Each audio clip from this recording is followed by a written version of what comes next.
ఒక్క రక్తపు బొట్టు కూడా తన శరీరంలో దాచుకొని మహనీయుడు. ఎన్నో శ్రమలు అనుభవించాడు ఆయన ఎంతగా తిట్టారు, ఎంతగా హింసించారు, ఎంతగా పిడిగుద్దులు గుద్దారు, ఎంతగా ఉమ్మవేశారు. ఏమండి, మనం చేసే చేతులతో పాప క్రియల కోసం ఆయన చేతిలో పడ్డాయండి శీలలు. మనం చేసిన ఈ శరీరంతో తప్పుడు పనులన్నిటికీ ఆయన ఒళ్ళు చీరిపోయేటట్లుగా కొరడా దెబ్బలు. మనం చేసిన తప్పుడు ఆలోచనల కోసం పెట్టబడిందండి ఈ తలను గుచ్చే ముండ్ల కిరీటం.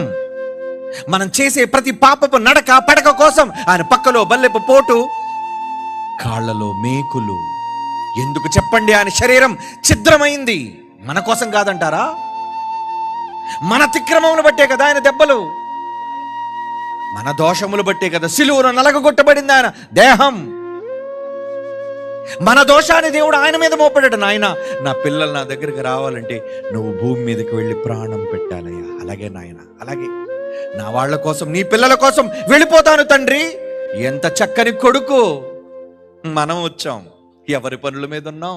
ఈ రాత్రి ఆలోచించుకోండి. ఎవరి పనుల మీద రేపు సూర్యోదయం మొదలుకొని తిరిగి సూర్యాస్తమయం వరకు ఎవరి పనుల్లో మీరు ఉన్నారో ఒక్కసారి ఆ మహనీయుడిని జ్ఞాపకం చేసుకోండి. సంఘాలలో ఆయన కోసం ఏడటం మాత్రమే కాదు, తర్వాత ఆయన కోసం మీరు వెళ్ళి ఆయన వాక్యాన్ని చేతపట్టి, జీవవాక్యములు చేతపట్టి లోకమందు జ్యోతులుగా వెలగాలి కదా.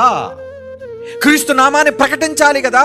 ఏ క్రీస్తునైతే ఈ లోకం అవమానిస్తుందో, ఏ క్రీస్తు నామంలో రక్షణ లేదంటుందో, ఆ యేసే రక్షకుడు, ఆ యేసు నామములోనే రక్షణ, పాప క్షమాపణ ఉంది.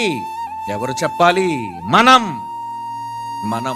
ఎందుకంటే ఆయన చావు ఎంత దయానీయం.